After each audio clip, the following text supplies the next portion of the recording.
Boa noite a todos. Estamos começando aí mais uma Meetup aqui na Impulso. Antes de tudo, queria agradecer a todos vocês por estarem presentes. Vocês vão curtir muito o conteúdo hoje. A gente sabe que internet das coisas é um tema sempre trend, sempre muito maneiro, porque parece que é uma coisa muito distante, mas de acordo aí com o que eu estava conversando com o Fábio, desenvolveu uma coisa bem tranquila, bem rápida, para quem quiser começar a aprender e criar umas coisas maneiras. Então, a gente vai estar falando um pouquinho disso hoje, usando Python para desenvolver algumas aplicações aí, algumas coisas bem maneiras com a internet das coisas, para você poder ligar suas lâmpadas, ligar sua cafeteira, abrir sua geladeira, enfim, um universo de coisas.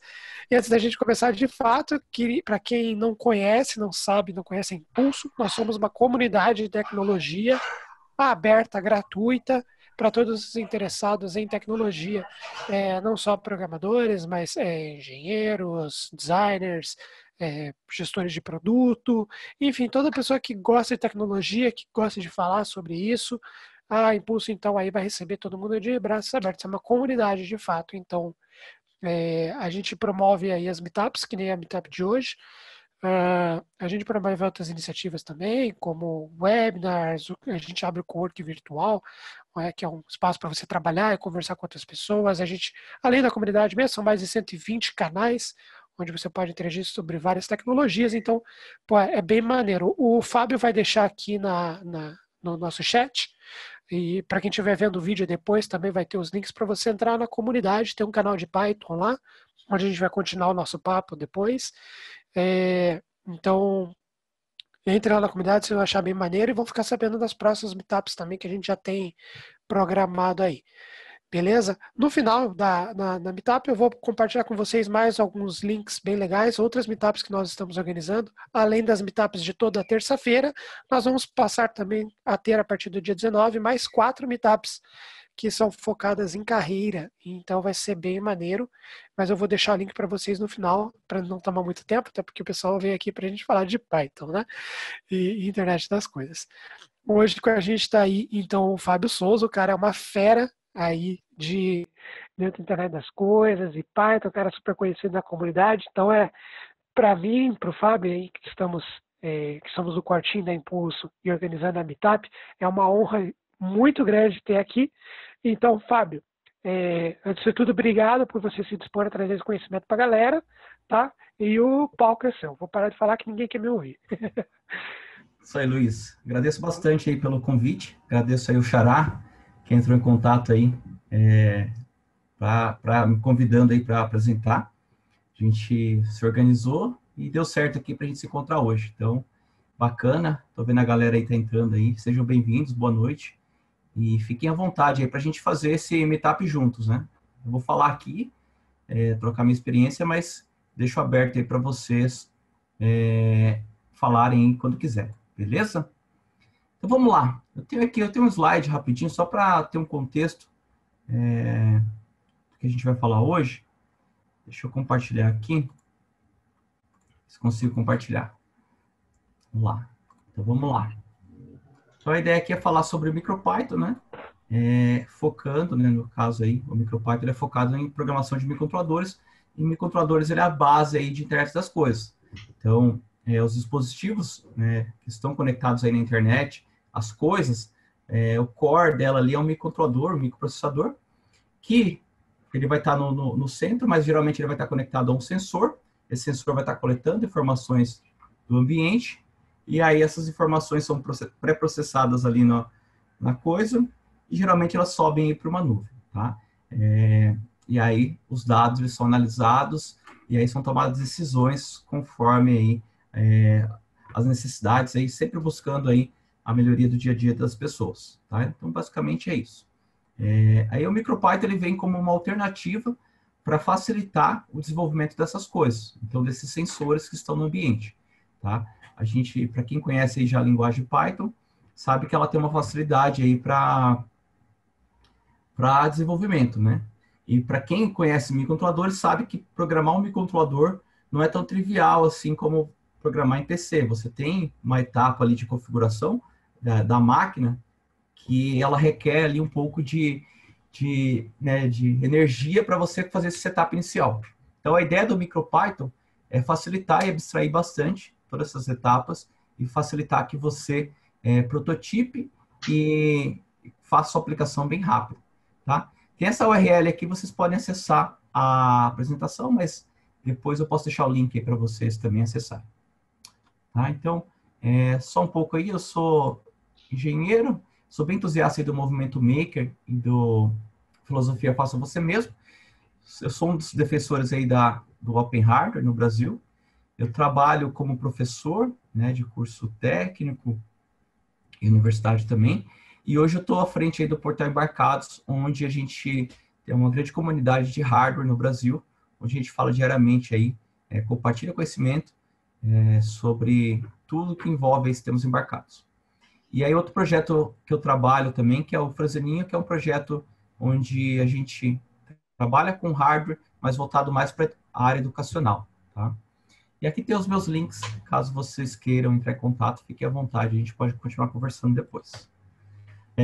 Eu sempre atuei na área de ensino de programação de microcontroladores, tá? Então foi uma área que eu sempre me interessei. Eu trabalhei na indústria, na área de programação, mas sempre procurei estar ensinando. Então, eu sempre tive algumas iniciativas. Então, essa placa aqui em cima, a verde, ela foi uma placa que eu fiz lá atrás para ensinar a programação de PIC. Tem uma placa aqui em face simples, que tinha alguns recursos aí voltados para os primeiros passos de programação PIC. E aí foi algumas outras iniciativas. Nessa época aqui, era 2009, mais ou menos, então o Arduino ele não estava bem difundido. O PIC ele dominava o mercado brasileiro, e nessa época aqui já começou a se usar a linguagem C, mas os compiladores para PIC eram bem simples, então usavam bastante assembly aqui para programar o microcontrolador de 8 bits. E aí depois o Arduino veio, aí teve outras iniciativas que eu fiz, que foram Franzino e a Franzininho, que são placas aí, Open Hardware, com foco aí em faça você mesmo, né? E também aí programação de microcontroladores. Tá? E todas essas abordagens aqui de ensino de programação de microcontroladores, a gente usava aí a linguagem C como o foco principal e acessando o assembly quando necessário, tá? Mas sempre, mesmo vindo do Arduino, o Arduino ele veio aí com a pegada de facilitar, mas o processo aqui sempre era o mesmo. Então, você escrevia o código, né? Escrevia aqui a sua função, né? Configuração dos registradores, e aí passava pelo compilador, ele fazia lá a parte de compilar as bibliotecas, fazer a linkagem, e aí gerava esse binário aqui, que você depois carregava com o programador, né, na memória flash aí do microcontrolador. Então, o processo geralmente era esse. Se você quisesse mudar alguma coisa aqui no seu código, você tinha que fazer esse processo todo de novo. Então, compilava, gerava aqui o X e gravava no microcontrolador.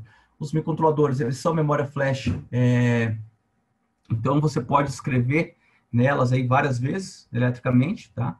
Então, é bem tranquilo você fazer esse processo. Então, esse processo de desenvolvimento geralmente é isso. E aí o Arduino ele veio com essa pegada de facilitar, né? Se a gente olhar nesse código aqui em linguagem C, tem alguns acessos aqui aos registradores mais baixo nível. Então, você teria que saber o que é esse Ancel, esse Trizar, para você configurar na forma aqui de hexadecimal, para que o pino funcionasse da forma que você quisesse. O Arduino ele veio com uma pegada aí de facilitar a programação de microcontroladores, sem você ter essa etapa desgastante aí de ler o datasheet, né?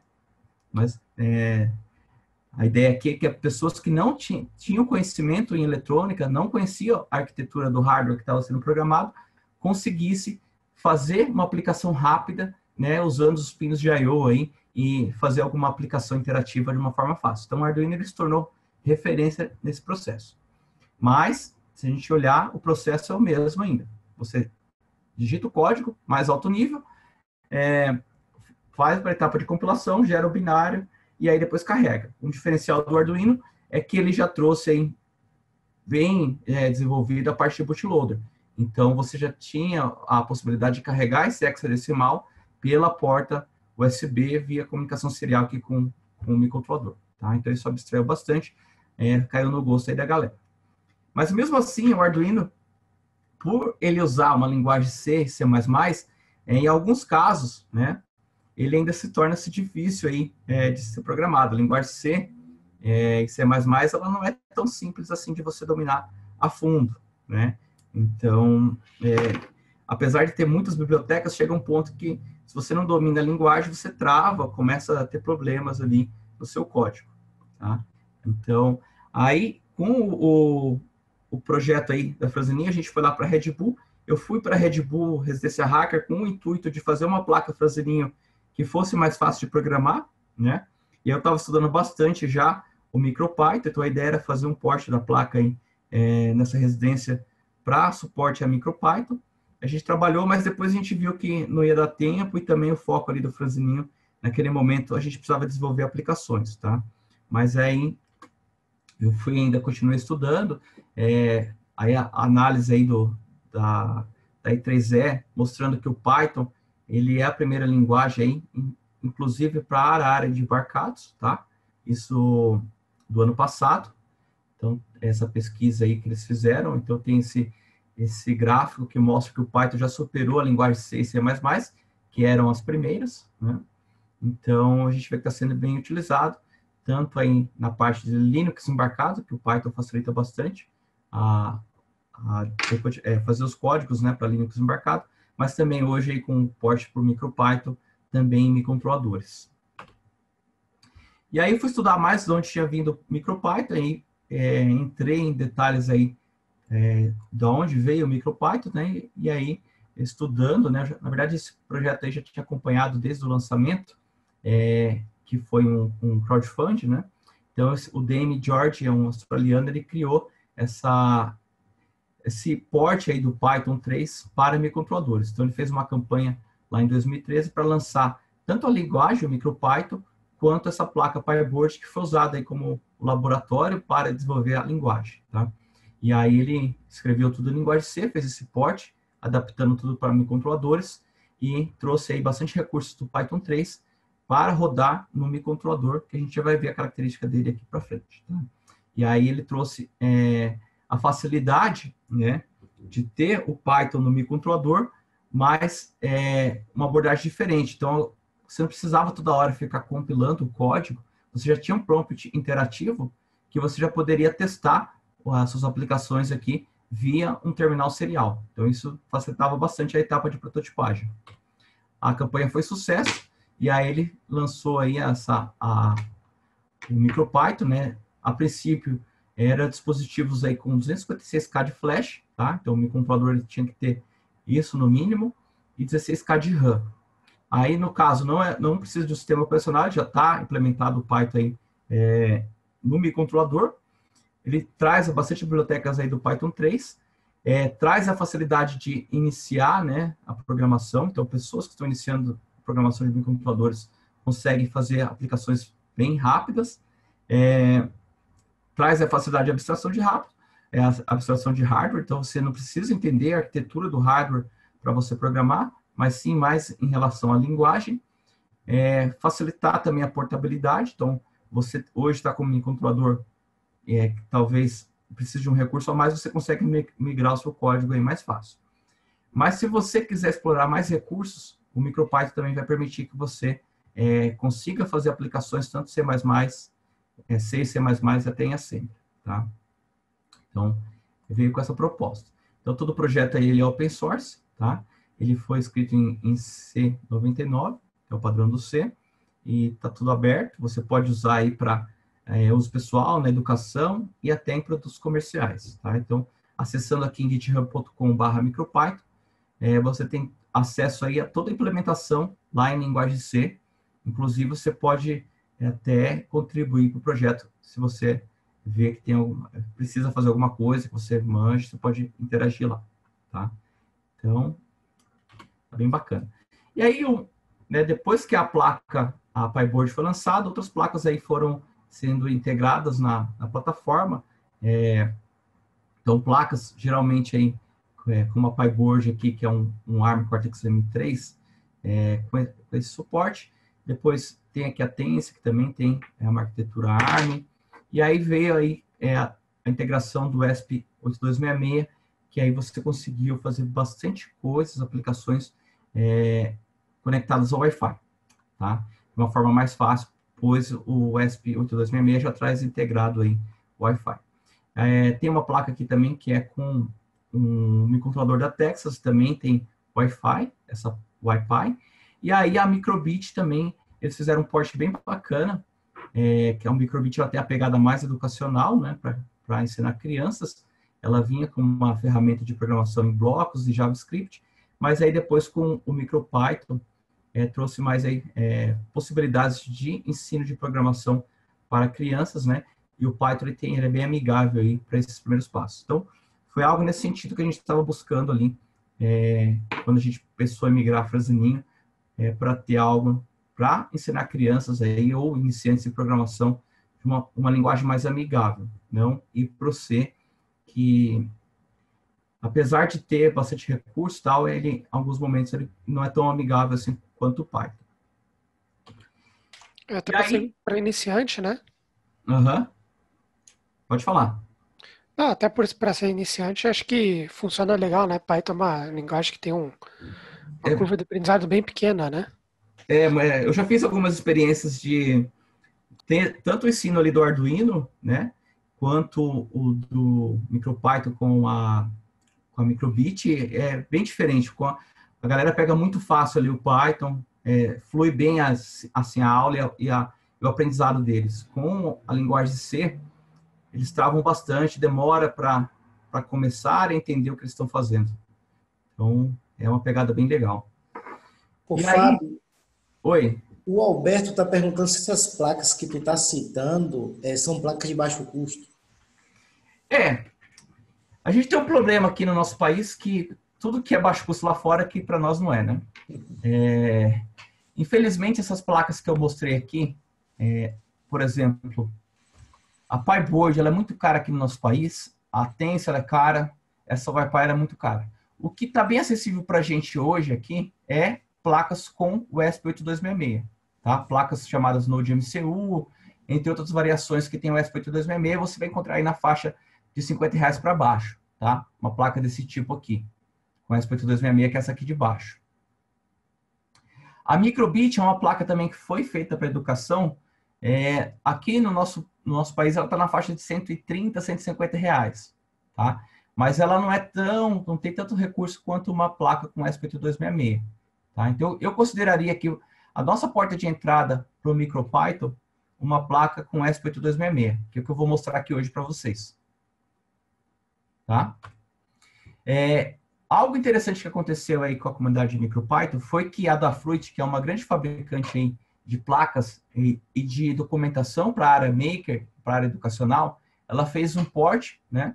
Ela fez um fork, na verdade, do MicroPython e começou aí a trabalhar com o chamado CircuitPython.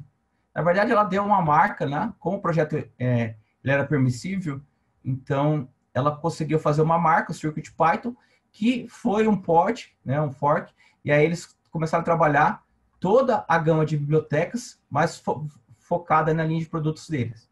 E com isso, alavancou bastante o projeto MicroPython, porque eles, além de fazer para eles, né, eles também contribuíram de volta ali para o mainline do projeto, né, o MicroPython. Então, isso alavancou bastante as bibliotecas, aplicações com sensores, tem muita informação bacana aqui que a Adafruit construiu, tá? As placas da Adafruit, elas são bem bacanas, mas tem esse lance aí do custo aqui no Brasil. Você até encontra para comprar algumas placas hoje em dia da Adafruit no Brasil, mas comparada com a ESP8266, elas vão estar um pouco mais caras, tá? O legal aqui do fork que eles fizeram é que eles portaram o MicroPython, né, chamado CircuitPython agora, né, no caso deles, para microcontroladores ARM Cortex M0.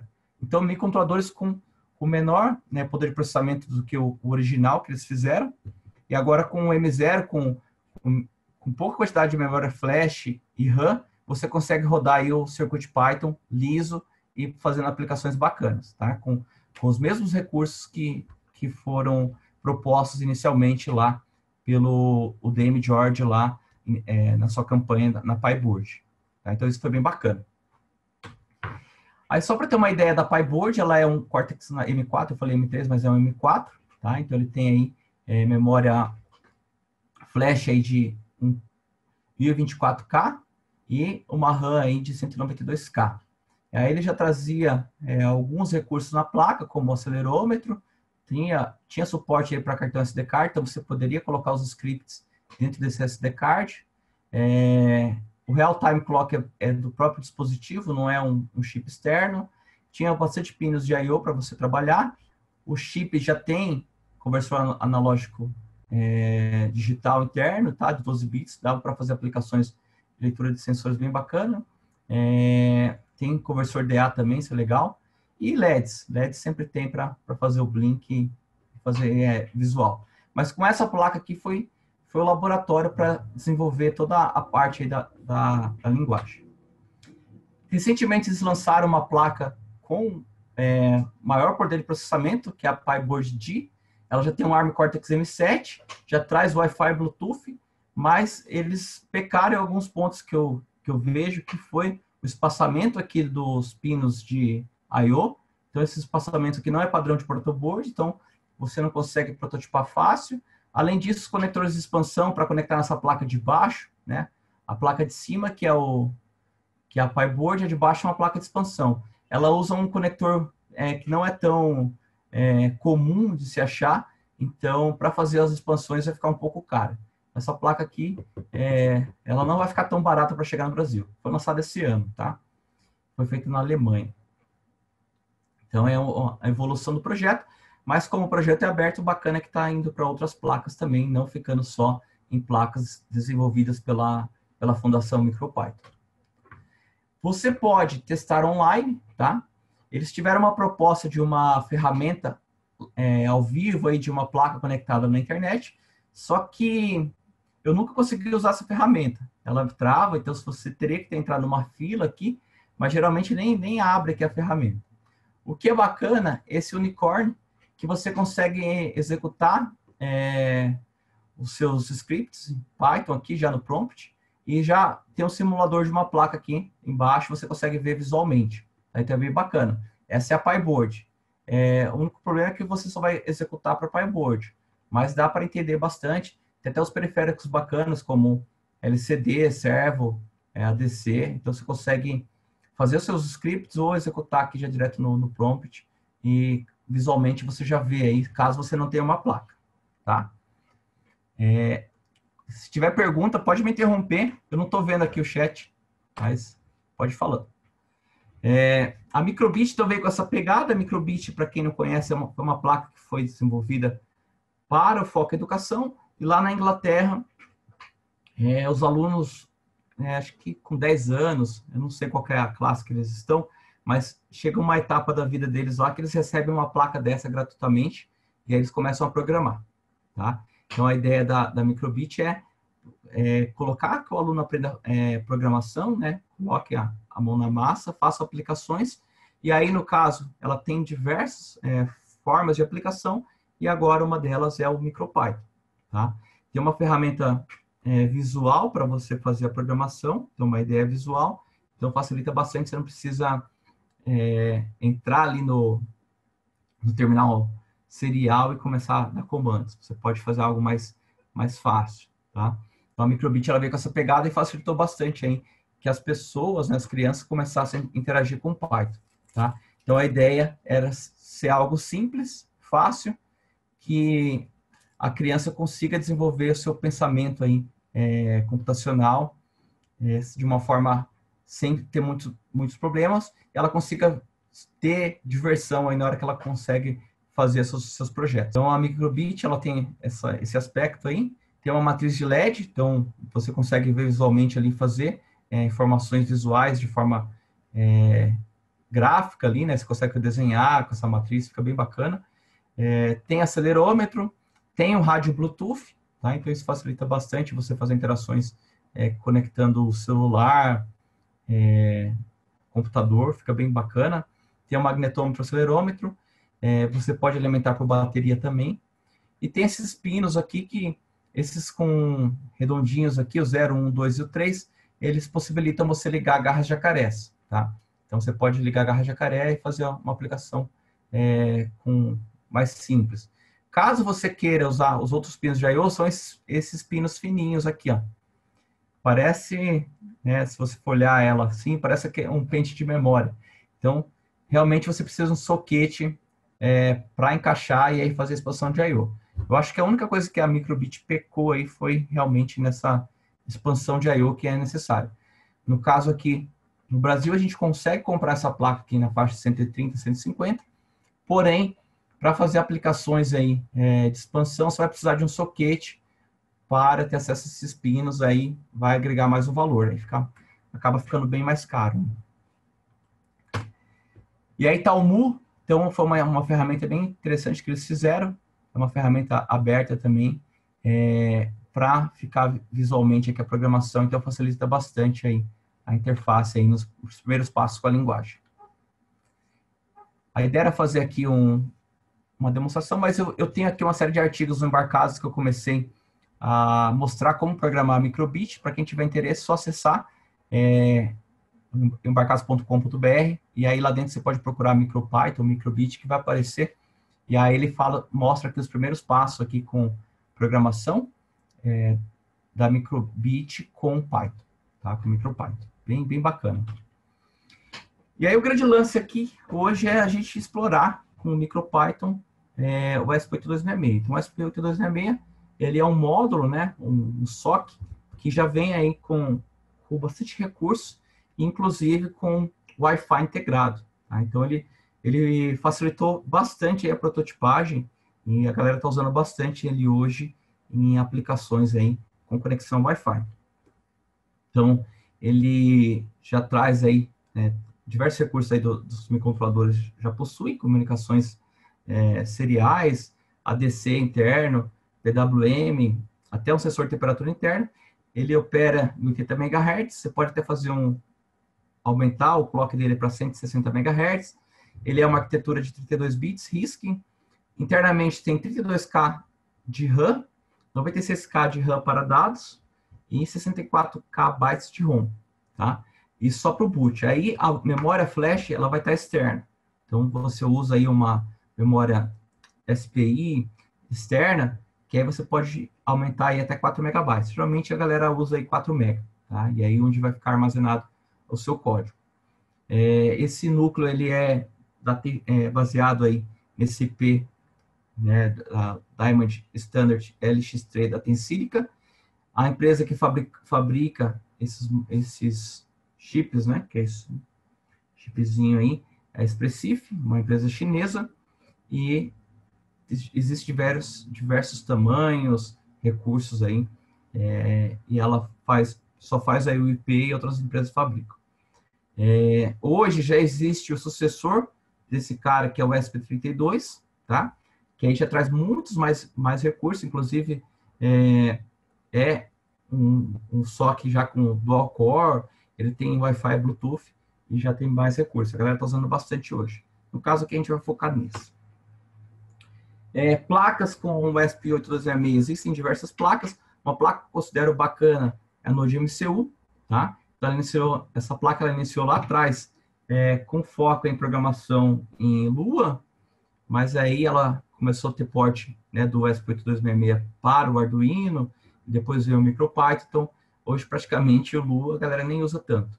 Tá? O bacana é que essas placas, ela traz o módulo já soldado e traz todos os recursos aqui para que a placa funcione facilmente. Então, você pluga no PC, já, né, configura a sua USB lá para funcionar no PC, você já consegue programar ela direta sem precisar de hardwares externos. Tá?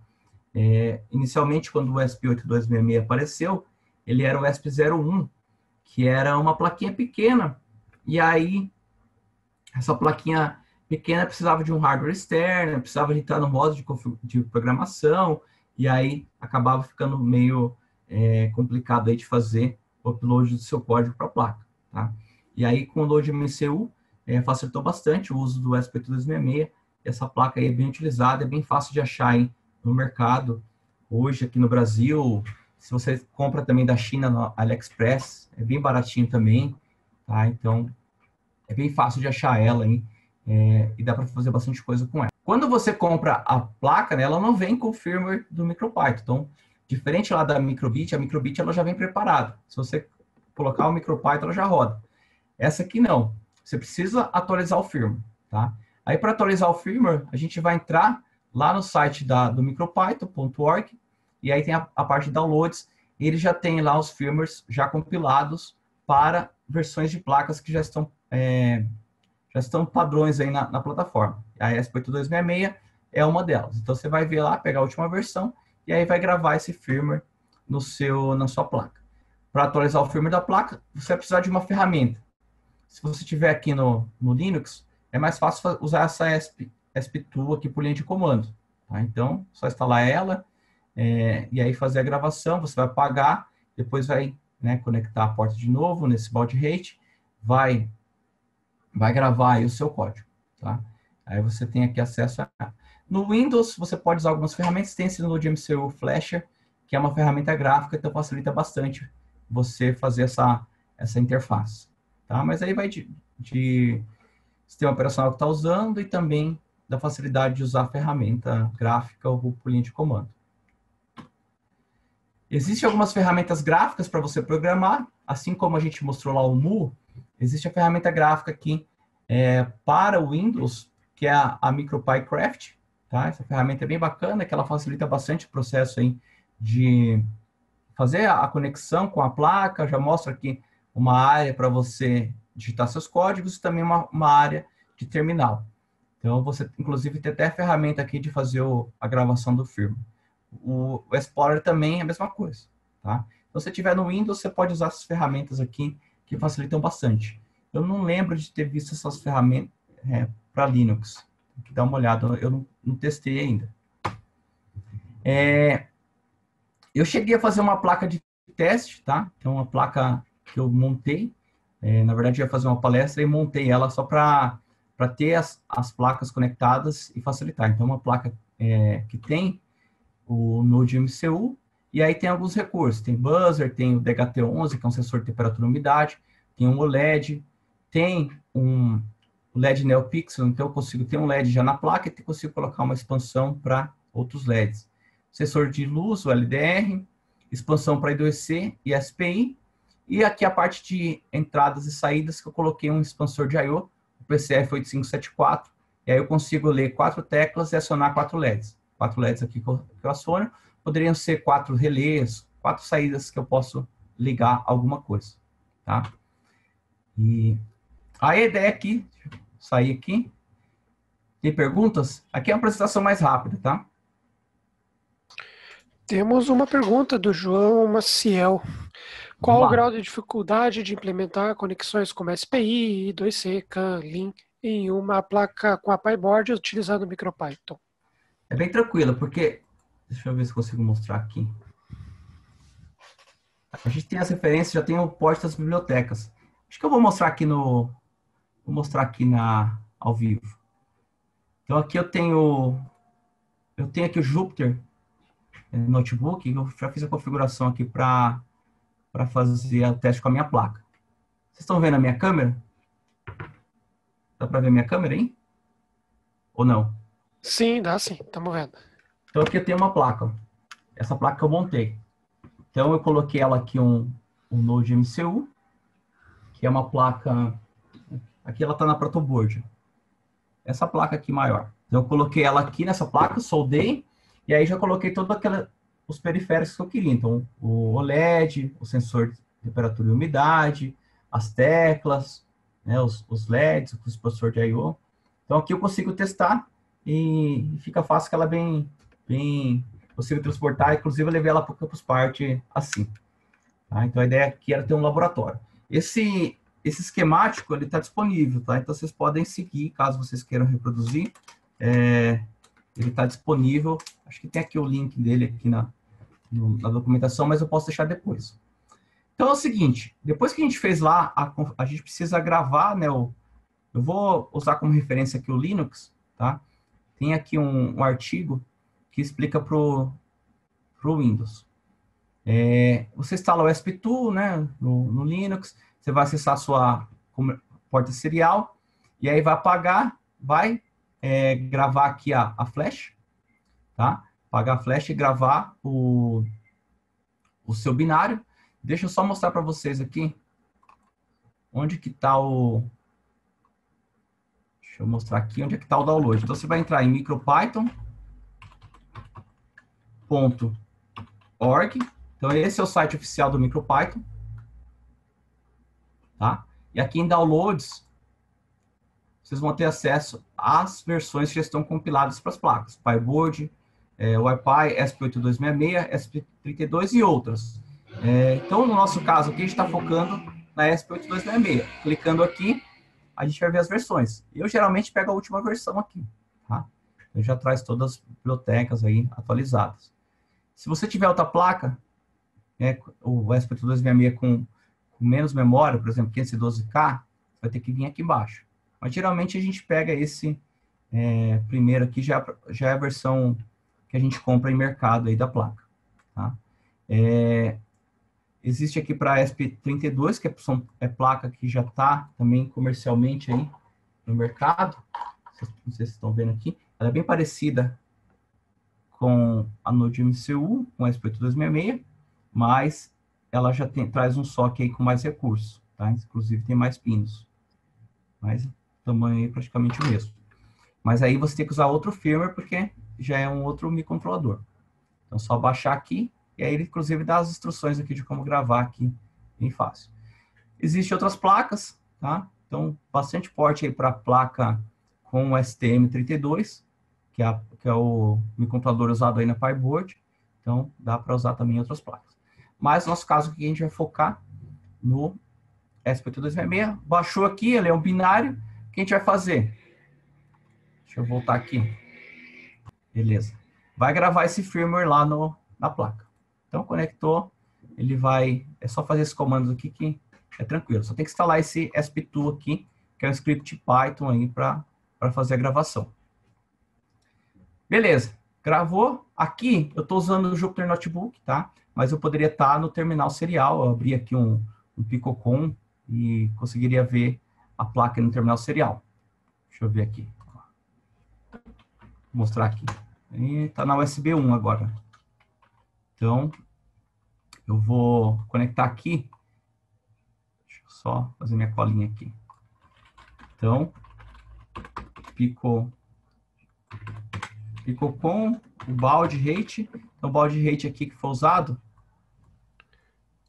115.200. Então, 115.200. E a porta USB que está agora é a barra dev, ela atualizou aqui, ó.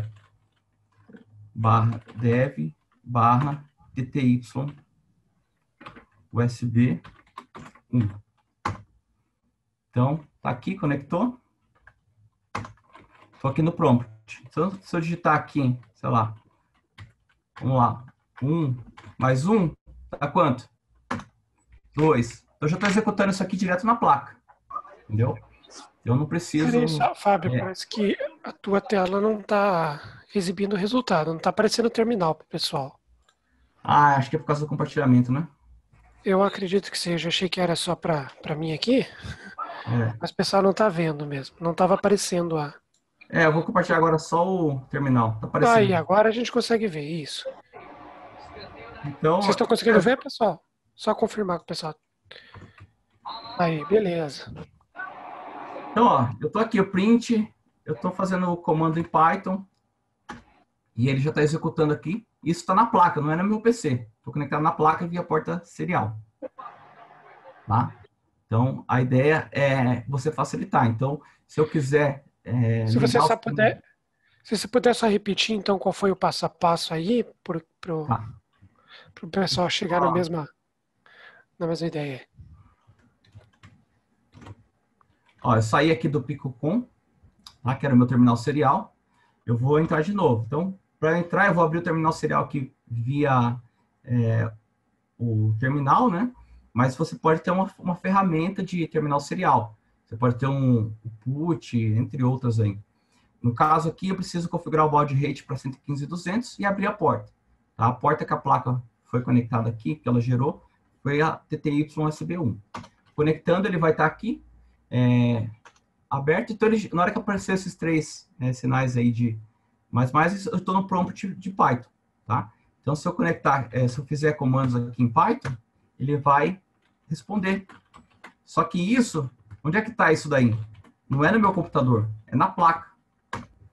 Então, lembrando lá que eu expliquei como que a gente fazia o processo de mandar esse código executar no microcontrolador em linguagem C. Eu teria que fazer esse código, compilar, mandar o binário para a placa e depois executar. Aqui não, aqui eu já estou direto dentro da placa. Então, por exemplo, se eu digitar aqui, ó, from machine, inclusive tem autocomplete, import, pin, maiúsculo. Eu estou importando aqui o módulo do pino, e aí eu posso falar aqui, ó, o meu LED, ele está onde? Está no pino. O LED aqui, por padrão, tem um LED na placa aqui chamado pino, no pino 2, então o endereçamento dele. Eu vou configurar ele como um pino de saída, pin.out.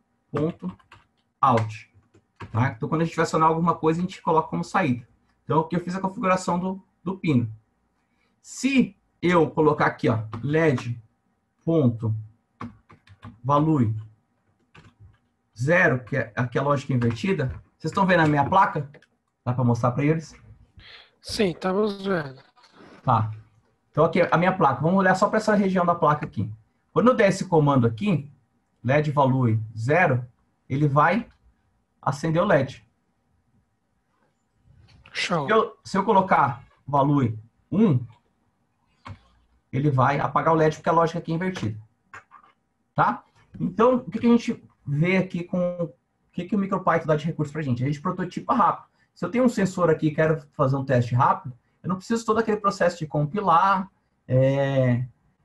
né? Depois mandar o binário, depois executar. Aqui eu já executo, ele já está aqui, o módulo já está aqui dentro da minha placa.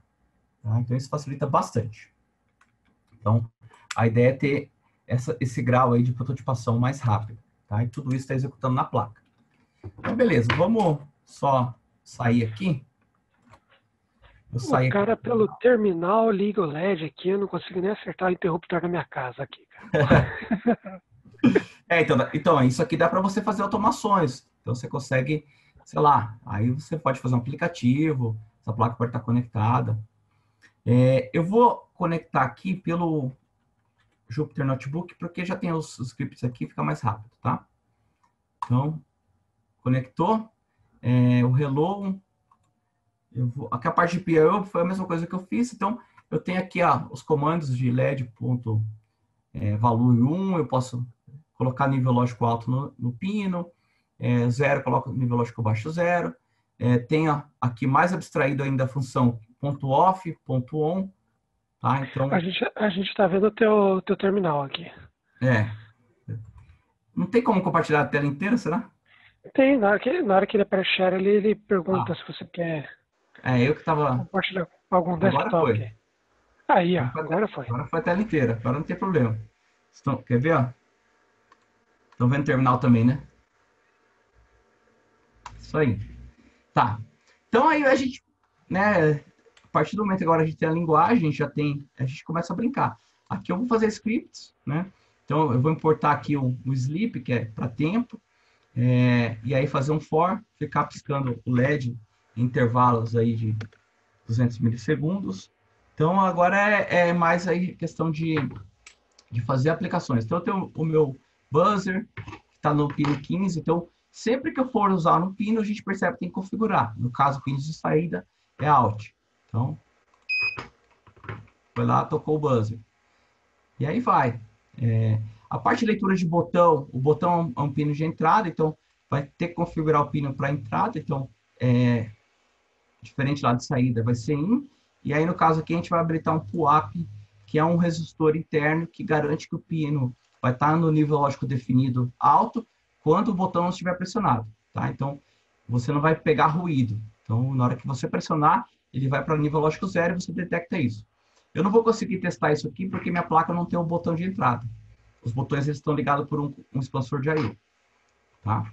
PWM, então, consigo fazer aí a parte do PWM, bem tranquila. O que é PWM? Quando a gente vai controlar a intensidade, por exemplo, de rotação de um motor, de 0 a 100%.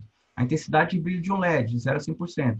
Então, eu consigo fazer isso facilmente. PWM, eu coloco a frequência geralmente é fixa, né, no PWM, e aí o que a gente vai definir é o duty cycle, que é o nível alto, que vai ficar. Então, se eu tenho aqui um duty de 600, e aí eu tinha definido aí o meu tempo aí de 1000, vai ser 60%. E dá para ficar brincando. Então, por exemplo, aqui, vamos fazer isso aqui, ó. Acho que eu errei alguma coisa aqui, ou desconectou. Não, aqui. Vamos lá, não tinha importado o módulo. Aí aqui, definir. E agora aqui ele vai variar o brilho do LED, de 0 a 100%. Então, algo que você pode dimerizar também. Tenho minha bancada aqui, que eu preciso de luz mais intensa quando eu estiver fazendo um serviço. Você consegue fazer isso. Tá? Isso é o comando é esse. pwm.dut e aí o nível aí do duty cycle que você quer, de 0 a 100%. Vamos parar aqui. Até para tocar uma musiquinha. Parou. Não dá para ver muito. Beleza. Aí conversor AD, a parte conversor AD, bem tranquilo também. É só importar o módulo do AD e aí fazer a leitura do canal. No caso da Node MCU, só tem uma entrada analógica, tá? E aí esse conversor AD, ele é 10 bits, então vai de 0 a 1024, né? Na verdade, 0 a 1023, e o valor que você vai ler. Aqui, por exemplo, deixa eu fazer a leitura. Esse conversor AD, ele tá no LDR, então quando eu escureço aqui, o valor vem mais, né? Então fica mais alto. Se eu colocar luz, ele vai ficar mais baixo. Coloquei uma luz aqui do celular. Então, a ideia é essa. Então, aí você vai pegar esse valor de 0 a 1023 e vai fazer a conversão. Comunicação EDC, a pergunta... De quem foi a mesma pergunta? Foi do João Maciel. Isso. Então, a comunicação EDC, ela é bem tranquila. Você vai importar um módulo de EDC que já está implementado, tá? Vai instanciar aí os pinos. Então, no caso aqui, o pino que eu estou usando para o SCL, que é a parte clock, pino 5, e o de dados, o 4. A frequência aqui é 100K, tá? Eu faço um scan aqui. Esse scan é uma função que eu posso ver quais dispositivos estão na minha I2C. No caso aqui, eu tenho dois dispositivos, que é o display TFT e o meu expansor de I/O, o PCF 8574, tá? Então, depois que eu vi que eles estão aqui ativos, eu posso, no caso aqui, esse teste é do PCF, ele vai fazer essa leitura, tem bastante máscara de bits aqui para fazer a leitura, porque eu tenho 4 pinos de entrada e 4 pinos de saída, e aí ele faz essa conversão do PCF, eu consigo ver aqui, ó, não tem nenhuma tecla pressionada, vou pressionar uma tecla. Vou pressionar aqui, primeira tecla. E aí, quando eu executar aqui, ele deu que a tecla 1 está pressionada. Vou fazer de novo aqui, ó. Agora a tecla 4. E aí, tecla 4. Tá? É só uma forma de leitura. Isso aqui você pode deixar dentro de um módulo. Você pode criar um módulo na sua aplicação que faz a leitura de teclas, tá? Do seu dispositivo. E aí, se você tiver depois outro hardware similar, usando o PCF, que faz a leitura ou escrita, você pode usar esse módulo aí. Então, fica bem fácil de você usar bibliotecas depois. O mesmo forma, você vai usar a I2C para um display OLED. Então, esse display OLED aqui, ele usa 2 fios só para fazer comunicação. Então, ele já tem o módulo do SSD 1306, que é para esse OLED. A gente vai instanciar os mesmos pinos, vai iniciar aqui esse OLED, que ele tem 128 por 164 bits aí de pontos, né? É I2C e o endereço dele é o 3C, que é o 60 em decimal. Beleza? A gente faz a parte aí de instanciar. Ele já apagou aqui. Deixa eu ver se vocês conseguem ver. Agora eu vou digitar aqui Hello World. Já apareceu aqui. Não vai dar para ver muito bem na definição. Eu posso inverter. Agora ele ficou todo branco e aí onde está Hello World vai estar escuro. Posso desenhar retângulos. Quer ver? Um retângulo em volta. Então, você pode ter um módulo gráfico e fazer, né, as suas aplicações gráficas aí de uma forma mais fácil. Então, você pode até aproveitar bibliotecas já prontas de desenho e trazer. Então, é bem fácil aqui fazer a interface de comunicação serial aí com dispositivos. No caso aqui, a gente usou só E2C, mas a SPI segue o mesmo padrão. O DHT11, que é um sensor de temperatura e umidade, eu vou importar já o modo DHT, vou fazer a medida, e aí vou imprimir a temperatura, no caso aqui está 28, aqui dentro está quente, e umidade 14. E aí eu posso imprimir isso aqui também no display. Opa. Aqui, agora eu imprimi o valor de temperatura e umidade aqui. Não vai dar para ver muito bem. Está aí. E aí, beleza. Então, praticamente é isso. O LED NeoPixel, que são LEDs que você pode colocar cores, endereçável 1 a 1. Então, também traz aqui o LED NeoPixel. Na verdade, cadê os meus LEDs? Aqui. Eu tenho aqui a expansão de I/O dos LEDs. E aí eu posso fazer cores aqui também. Então, vamos ver. Acendi um LED, agora eu vou apagar. Então dá para ficar brincando aqui de cores, dá para fazer bastante coisa bacana também com os LEDs. Então, indicação, até mesmo algo mais, sei lá, várias aplicações. Tá? Então, aqui praticamente eu só mostrei os comandos. Depois, né, aqui vai ser bem rápido, né, para a gente não tomar muito tempo. Mas o que acontece? Depois que você fez o seu código, você vai fazer o seu código. O interessante do MicroPython é que você não precisa de uma ideia específica. Eu mostrei algumas ferramentas gráficas ali que facilitam, né, a codificação, mas se você tiver um terminal, um bloco de notas, né, alguma coisa no sentido aí para digitar, você faz o seu código, né, respeitando a parte aí de sintaxe do Python, né? E aí, depois que você fez o seu código, você vai ter uma ferramenta que é chamada essa AMP, que é uma ferramenta desenvolvida pela Adafruit, que é uma ferramenta para você fazer a gravação do seu código lá na placa. Então, você vai pegar esse AMP e vai direcionar para a porta. Você vai ver que lá internamente já tem a parte do boot, que você vai carregar um código main na sua placa. Carregou esse código main na placa, você pode desligar ela do PC, ligar ela, sei lá, na bateria, na fonte que você for ligar ela, e ela vai executar sempre que der o boot, o main vai ser executado. Tá? Assim que você faz executar o seu código standalone sem um PC. No caso aqui, no Jupyter Notebook, eu estou conectado via interface serial. Os meus códigos, depois que eu desligar, não estão mais aqui. Eu preciso criar o meu script e mandar para a placa aqui. Tá? E aí, se você quiser, você pode carregar vários arquivos, você pode até executar um arquivo específico. Eu posso executar o blink.py, tá? Que é um arquivo que eu coloquei lá na placa. Lógico, tudo isso o tanto de arquivo que você vai colocar depende da memória flash que você tem na placa. Se você tiver memória externa, um SD card, ou até mesmo uma memória em chip externa, você pode colocar também esses códigos e chamar eles para executar de lá. Tá? Mas basicamente é isso. Agora, eu não coloquei a parte de conectividade aqui, porque geralmente quando vai fazer demo, trava tudo e cai até a internet do PC. Mas aqui, ó, a gente olhar aqui na referência do MicroPython, a gente pode ver aqui as bibliotecas que já foram carregadas, portadas do Python, tá? Então, a parte de Array, AMF, Sys, Micro Collection, que é a parte collection para microcontroladores, e até, por exemplo, para trabalhar com JSON é bem fácil. Então, você já tem uma biblioteca já para fazer a parte aí de codificar e decodificar de JSON, então facilita bastante essa parte aí. E a parte de socket também, foi implementada também, então fica bem fácil fazer a parte de conexão aí via socket. E a parte de SSL e TLS também está implementada aqui. Tá?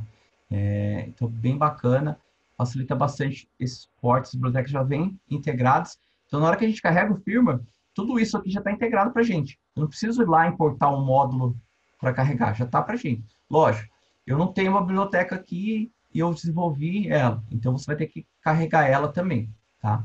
Mas isso você consegue fazer também, é tranquilo.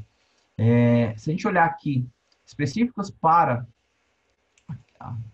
Específicas do MicroPython, tem algumas... a Machine, que é a parte de hardware, o microsetypes, então, são bibliotecas específicas que foram feitas por MicroPython, a parte de network também. E aí também, olhando aqui para o ESP8266, deixa eu ver se eu tenho. Tem a parte de sleep, deep sleep, que é para economizar energia, então foi implementado isso aí, ficou bem bacana. Deixa eu ver aqui em cima, essa referência rápida aqui para o ESP, onde a gente consegue ver a parte de network. Então, você vai importar o módulo de network, aí você pode fazer até o scan, tá? Você vai ver qual módulo que você vai usar, se você vai ser uma interface ou uma access point, depende do que você quer fazer. Se você quer conectar, você vai ter que conectar no SSID e tal. Então, geralmente é assim que você faz a conexão com o roteador, tá? Mas ele também pode ser uma access point e você conectar nele. Basicamente é isso. Tem mais funções aqui. Isso aqui a gente já viu tudo. SPI. Vamos ver se tem mais alguma coisa que a gente não viu aqui. A parte do... Você pode ter uma interface via o browser para você fazer um prompt interativo, mas basicamente o que a gente viu ali via serial. A diferença é que o prompt interativo via browser está conectado via Wi-Fi. Tá? Então isso é bacana. Se quer fazer um teste remoto, você consegue também. Acho que é isso. Agora vamos para as dúvidas, vamos conversar um pouco. Porque é só uma apresentação rápida. A ideia mesmo era apresentar, mostrar os primeiros passos aí para que você possa depois testar e fazer suas aplicações. Show. Tá, a gente tem mais uma pergunta aqui, também do João. Ele perguntou em relação a aplicações de tempo real, que necessitam de vários tratamentos de interrupção diferentes. Você ainda recomenda o uso do MicroPython ou ele acaba deixando o nível de programação tão alto que fica difícil de fazer esse tipo de aplicação? Não, depende do que você vai fazer. Tem algumas aplicações que você consegue fazer otimização e usar aí o tempo real, escalonar, né, na verdade. O problema é que, conforme a implementação nível alto, tem aplicações que eles requerem de um determinismo muito, né, preciso, e aí você não vai conseguir com o Python porque ele está mais alto nível e ele é interpretado, tá? Mas se você trabalhar ali na linguagem C, até no assembly, você consegue chegar bem próximo ali do que você está precisando, sim. Né? Lógico, sempre tem um limite, né? Dependendo do que você vai fazer, aí vale a pena você ir para um RTOS e fazer algo específico assim. Tá? Mas tudo vai depender da aplicação. Não dá para a gente falar aqui como dá para usar, vai depender do que está sendo usado ali de aplicação final. Fábio, para esse caso específico, para a pergunta aí do João, tu conhece algum teste, alguma coisa do tipo sobre essa eficiência de estar rodando, né? Esse conceito de tempo real é um pouco abstrato, né? Que é aquele conceito de ele responder o tão rápido possível que para aquela situação específica.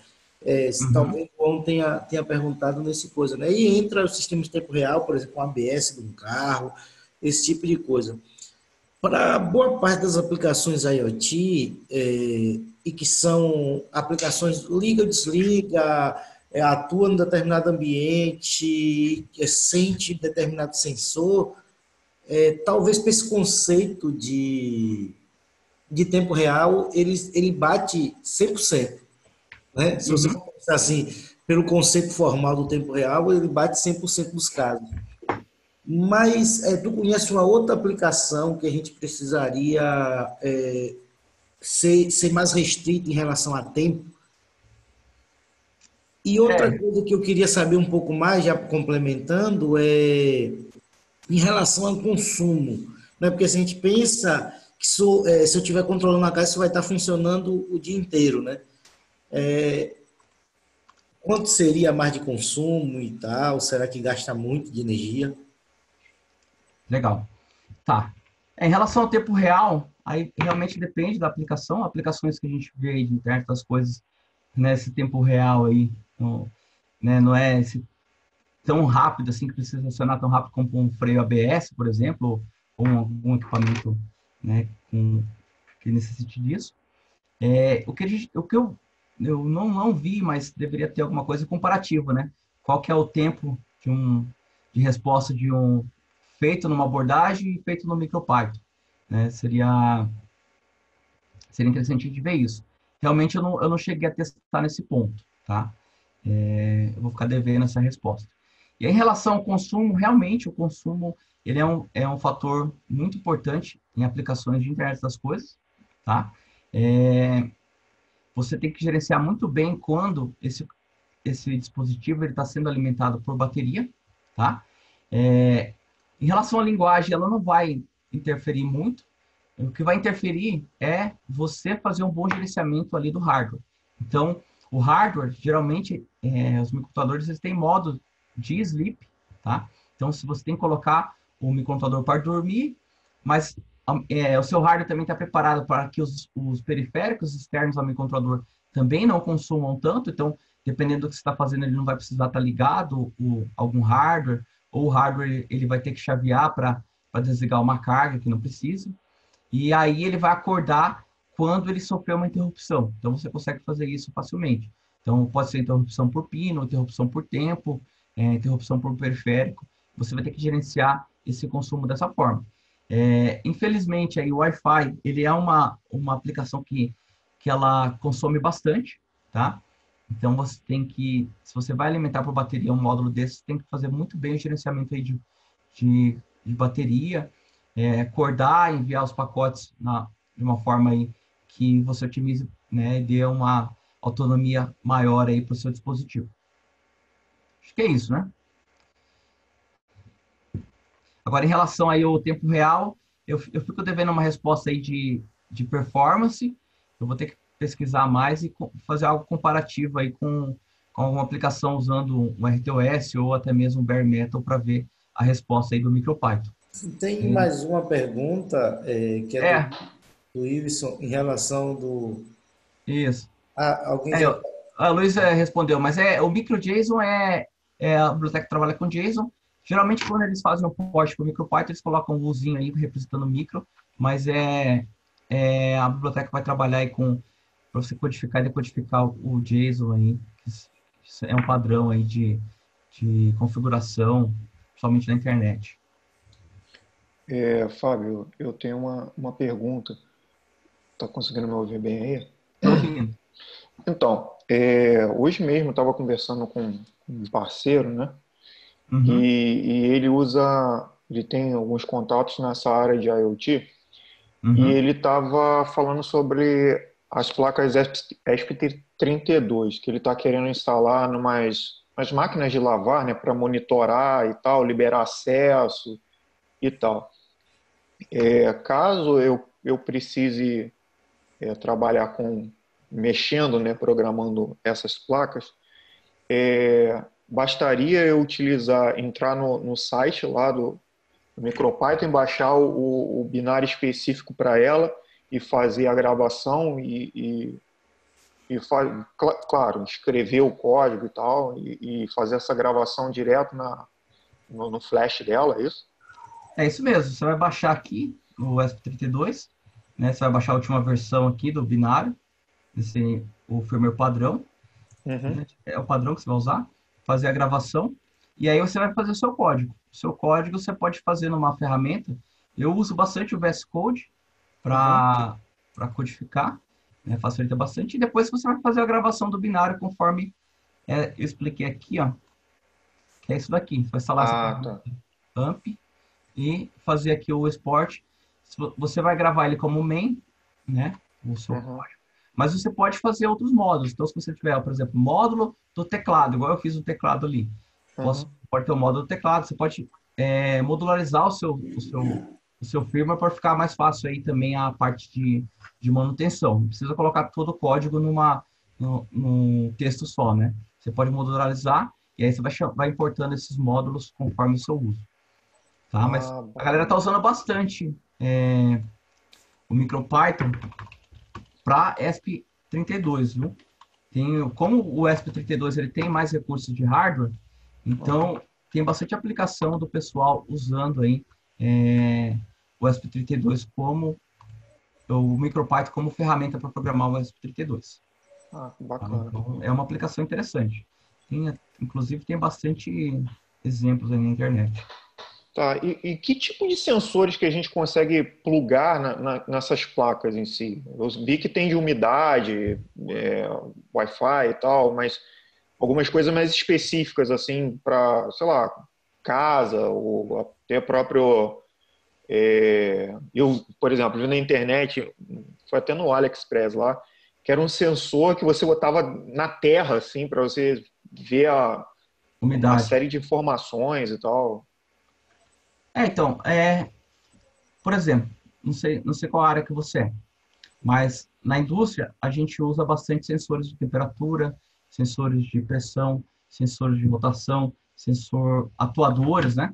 Então, o SLP que tem na indústria, ele praticamente é um microcontrolador similar a esse.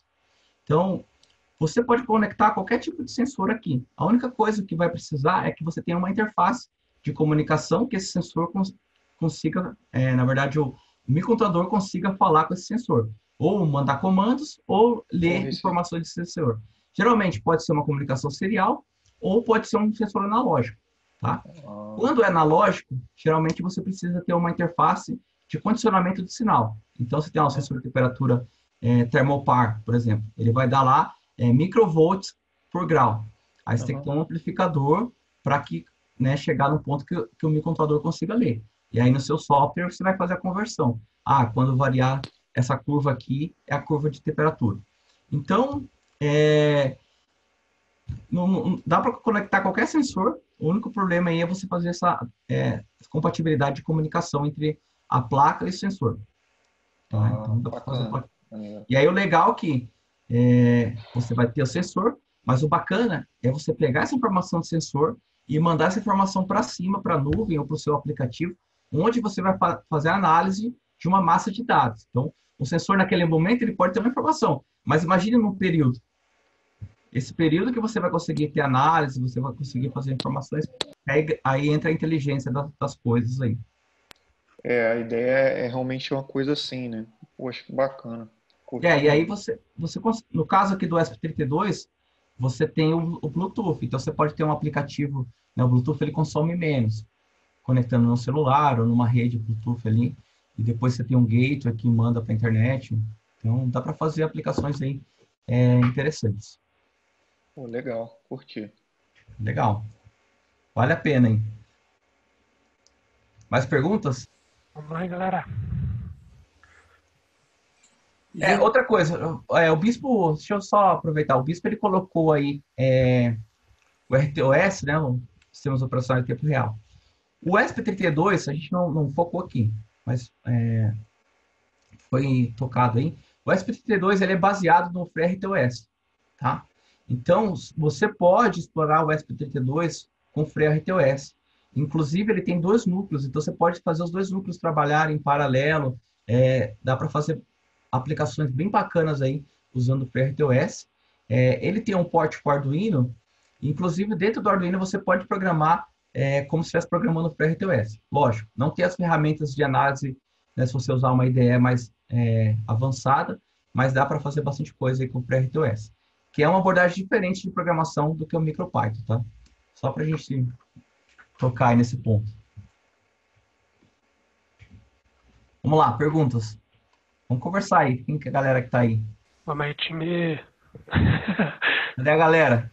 A galera está um pouco tímida. Ô, Fábio, falando em relação ainda a consumo, eu vi um estudo uma vez do ESP, ele usando o Node MCU, né? Não era com MicroPython. Tá. O pico de consumo dele era 300 mAh. Tu poderia estar dizendo para o pessoal que é leigo o que seria esse consumo em relação a, sei lá, uma bateria de celular que o pessoal conhece, que geralmente é 1.500 miliampere-hora, essa relação de quanto é que daria, ou quanto é que consumiria de energia. Porque às vezes o cara quer até colocar isso em casa e fala assim, poxa, será que vai aumentar minha energia em casa? Será que não é? Daria para falar um pouquinho mais em relação a consumo e tentar fazer uma relação com algo que o pessoal já conheça? Tá, realmente é isso mesmo. Na hora que ele vai conectar no Wi-Fi, ele dá esses picos, tá? 300 miliamperes. Então, toda vez que você fizer uma conexão, você tem esse pico de consumo. Lógico, esse pico ele tem um tempo. Ele sobe e desce por um tempo curto ali, né? De conexão. Só que se você fizer isso muitas vezes, né? Por segundo, então vamos lá, 1 segundo dá 300 miliamperes, dura 100 milissegundos. Se você fizer, a cada segundo que você fizer isso daí, você está consumindo 100 miliamperes, né? A cada segundo. E aí a bateria, ela é dada por miliampere-hora. Então, por exemplo, a bateria de lá, 1000 miliamperes por hora, né? Então, você vai ter o consumo de quanto essa bateria vai aguentar, tá? Então, você tem que fazer esse cálculo lá. O meu dispositivo, ele consome ali 100 miliamperes por 1 segundo, né? Acho que é bem menos, né? Mas ele consome ali 1 miliampere por 1 segundo. Você vai ver quantas vezes você vai conectar e aí você vai calcular. A minha bateria, ela tem lá autonomia de 1000 miliamperes por hora. Então, quanto tempo vai dar? Então, você vai fazer o cálculo e vai estimar aí quanto a sua bateria vai durar. Lógico, não é só o dispositivo que está consumindo, né? Você tem que ver o que está consumindo em volta ali. Você tem que medir tudo que está consumindo. Então, vai ter uma carga ali que está sendo consumida e aí depois esses picos aí que você vai somar, tá? O nosso celular é a mesma coisa. Na hora que a gente vai conectar na rede, ele dá um pico lá de 3 amperes. E aí, você tem uma bateria boa o suficiente para aguentar esse pico. Então, geralmente a gente pode alimentar a nossa placa com uma bateria que não tem a carga suficiente para aguentar esse pico, e na hora que ele solicita esse pico, a placa reseta, porque a bateria cai a tensão nela, tá? Então, você tem que ter uma bateria que ela consiga fornecer essa carga. E aí, o cálculo é isso. Quanto a sua bateria tem de carga e qual que vai ser o seu consumo ali em tempo. E aí você vai calcular a autonomia da sua bateria, sei lá, em horas aí, tá? Acho que é isso, né? Tinha que fazer um cálculo aqui para a gente mostrar, mas praticamente é isso. Então tem que levar em consideração. Não adianta a gente colocar lá, vou comprar uma bateria de 9 volts, mas essa bateria de 9 volts, geralmente, ela não tem carga a amperagem ali, né? A autonomia dela de carga é baixa. Uma bateria de lítio, nessas de notebook, de power bank, ela já tem autonomia maior, tá? Então, uma célula menor já consegue armazenar e dar mais carga aí. Isso aí. Então, pessoal, acho que é isso. É difícil, a gente mostrou aqui o que é o MicroPython, mas vocês vão sentir mesmo na hora de programar. O Arduino, para quem já programa Arduino, ele facilita bastante, né, a programação aí, traz bastante bibliotecas, mas você consegue fazer coisas bem bacanas aí com Python, né, bem mais rápido do que com Arduino. E até mesmo a manutenção fica mais fácil, tá? Então, eu gostei bastante dessa abordagem. Ainda não tem muitos hardwares compatíveis com o MicroPython, né? Mas a galera está trabalhando. Se a gente entrar aqui, deixa eu ver se consigo aqui. Vamos entrar aqui, ó. Na Adafruit. Eu considero que a Adafruit é uma ótima fonte aí de informações, porque eles estão trabalhando aí diariamente aí para implementar aplicações com MicroPython, tá? Então, CircuitPython, na verdade. E aí tá bem bacana. Aqui, deixa eu ver. Tem bastante exemplos de aplicações que vocês conseguem, placas diversas, né, para começar. Essa placa aqui é bem bacana. Tem ela aqui. Ela traz vários sensores, tem outras placas. E todas aqui são com a ARM Cortex-M0. Então, é um porte bem bacana. Já estão trazendo aí placas também com conectividade. Então, dá para fazer bastante coisa aí com CircuitPython né, que é a parte da Adafruit, e aqui eles têm bastante documentação. Deixa eu ver aqui, ó. Ver como é que tá aqui. Deixa eu ver se eu acho um exemplo bacana aqui pra gente ver. Então, a parte aqui da Adafruit, eles têm uma documentação bem legal. Tá em inglês, mas dá para entender. E ver. Vamos ver aqui. Básico. Não quero básico. Ó, esse sensor de temperatura aqui, DS18B20, que é um sensor bem comum. Legal que dá para você colocar vários aqui em paralelo. Ele é por comunicação serial. E aí você pode fazer a aplicação bem fácil também com ele. Aqui, ó, Fortboard. Aqui usa o OneWire, que é o protocolo de comunicação.